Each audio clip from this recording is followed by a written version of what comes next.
Do you think America is ready for a war with China, and why the American Army is considered the first in the world?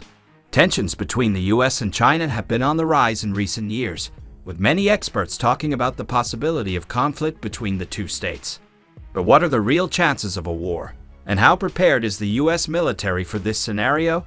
In addition, the American Army has long been famous for its power and strength, but what makes it the first in the world, and what advantages does it have over other armies? The data for this video is taken from the Global Firepower Rating. This ranking is based on the number of weapons countries have, the variety of weapons, natural resources, human resources, and financial stability. The Power Index score that ranks armies is based on 55 individual factors. According to the rating, the ideal power index is 0.010 It is difficult to imagine a competition in which you need to score such points. And strangely enough, the US Army is closest to the ideal.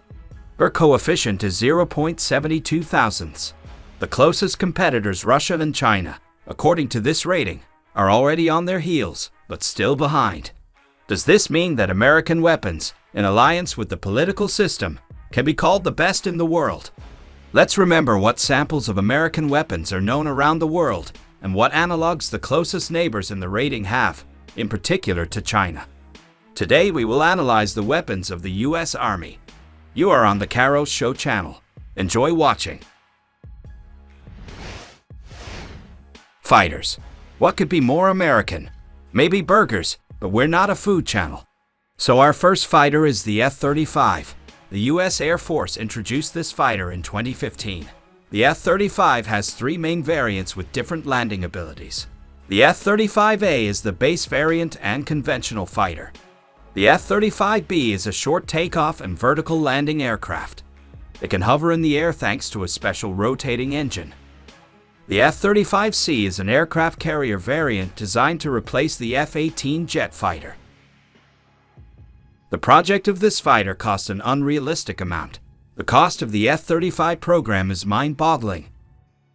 The US government spent a whopping $1.5 trillion on the fighter jet. But on the other hand, the US Air Force plans to use this fighter until 2070. If by that time we have not yet moved to Mars. While the F-35 has its critics, it cannot be denied that it is the most advanced fighter currently in the air. By the way, the characteristics of its Su-57, declared by Russia, are not far behind the American ones, but many experts consider them too high. Only a test in combat conditions can show which of the fighters will perform better.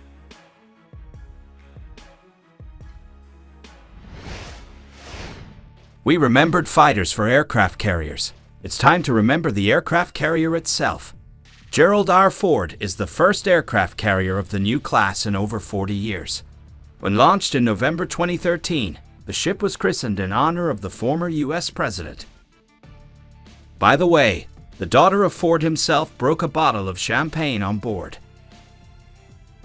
Ford is also the first Navy aircraft carrier to be fully designed using a full 3D model in ship planning and construction. Its final cost is estimated at approximately $13 billion. More than 5,000 shipbuilders worked on the ship, and thousands of suppliers in the United States provided parts to build it. This project provided jobs, without exaggeration, to several tens of thousands of people. Leave a like if you are impressed with this scale of work. But the Chinese decided to keep up with the United States and also decided to amaze the world of military shipbuilding with their scale. The third Chinese aircraft carrier, called Type 003, will be a direct competitor to the American. This is almost all that is known about him. In the ability to keep the intrigue, the Chinese are exactly ahead of the rest. And here is the B-2 Spirit, a powerful piece that has been revolutionary and unparalleled since its inception. The B-2 Spirit is one of the most durable aircraft in the world.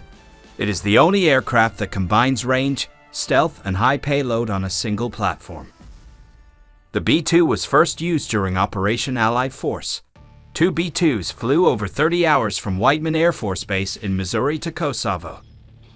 They attacked several targets and then flew back.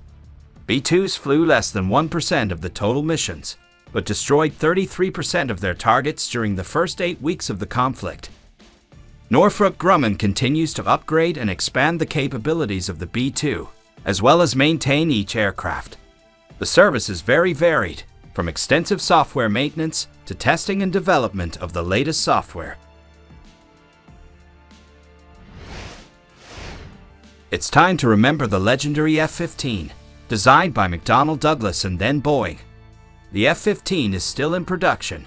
Even though it was created over 35 years ago, the F-15 is still considered a very capable fighter. It is still operated in 4 countries: Israel, Japan, Saudi Arabia, and the United States. The latest variant of the F-15 Eagle is called the F-15EX. The United States developed it with 5th-generation fighter elements to protect its airspace. It can carry up to 22 air-to-air missiles and is equipped with the latest electronic warfare equipment. This aircraft has a huge number of competitors, but it must be taken into account that all fighters that are similar to the American ones were released later, which means newer. American developers have gone much further in their skill, and the F-35 is slowly retreating to the building plan. The fighter jet recently made headlines as an Israeli F-15 lost its canopy at an altitude of 10 kilometers. It's scary to imagine what will happen if this lantern flies on someone's head, but everything seemed to work out. It's time to come down to earth from planes and ships. You know all about it. It is one of the best tanks in history, and it is the Abrams. The M1 Abrams tanks first went into combat during the Gulf War in Operation Desert Storm in 1991. Of the 1,848 M1 at once deployed, only 14 were damaged and 9 destroyed. Accidental friendly fire destroyed 7 M1 Abrams, and 2 were destroyed intentionally to avoid capture. Approved for production in 1992, the M1A2 is a technological improvement on the U.S. Army's basic M101 design and is the most advanced battle tank in the world. Externally similar to the M101, the most notable changes to the M1A2 are the redesigned Commander's Combat Module and the addition of a Commander's Independent Thermal Viewer on the left side of the turret in front of the loader's hatch. Inside, however, the M1A2 has been radically redesigned to take advantage of the latest technology. Production of the M1A2 was halted after 627 machines were produced. As part of the Fleet Renewal Program, 547 of the Army's existing M1s are being upgraded to M1A2 SEP standards, which will require a complete turret redesign. Old Abrams knows his job.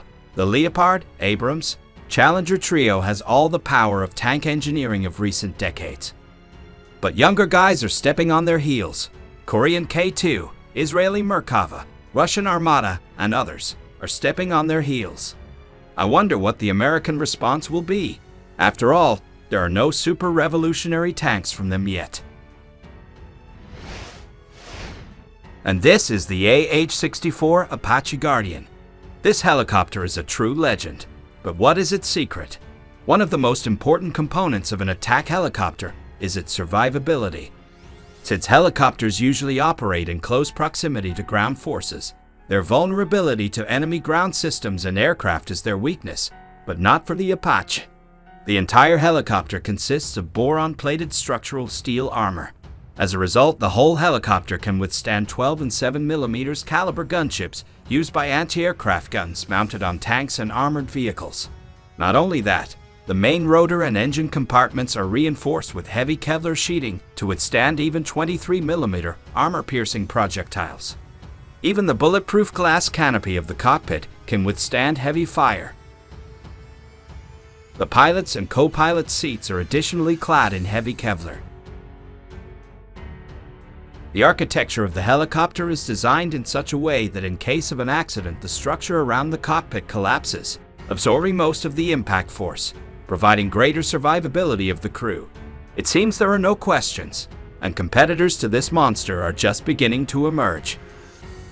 In 2020, the Ministry of Defense of the Russian Federation received Mi-28 Night Hunter attack helicopters, which are similar to our Apache by their claimed characteristics. But the war in Ukraine showed that these statements remain just statements. The The Russian analog did not pass the battlefield tests. Tomahawk. In December 2021, the U.S. test fired its new Block V Tomahawk from the destroyer Chaffee, adding the latest generation cruise missile to its arsenal. It has a higher degree of protection against electronics, which makes it possible to work more efficiently through jamming. With all the emphasis on supersonic and hypersonic missiles and improvements in air defense systems, the Tomahawk may seem like an outdated piece of iron. But there are good reasons to keep making the Tomahawk, even with its slow speeds. The advantages of a subsonic rocket are the flight range. Subsonic mode means that rockets can travel at more economical speeds, so the fact that the Tomahawk can fly 1,500 kilometers or 932 miles is an advantage over a supersonic missile. In addition, the Tomahawk was able to stay in the $1 million price range, which is a low price for missiles. It can be bought in large quantities and lose apart in the enemy's defense zone without large losses of resources. This is one of the reasons the Tomahawk will be in service for a while longer. Even the US military is trying to save money, unless, of course, million-dollar rockets can be called savings. In this video, we got acquainted with the main advantages of the American Army and found out why it is the first army in the world. In the next video, we will show you the Chinese military industry and the best Chinese innovative military technologies, which are superior to the American ones in some parameters, and then we will compare whether America is ready for war with China. Either way, a war with China would be disastrous for both countries, and the US leadership certainly understands this. However, the situation between the two countries is still tense, and no one knows what kind of will to take decisive action on either side. Subscribe to the Caro Show channel so you don't miss new videos. Goodbye.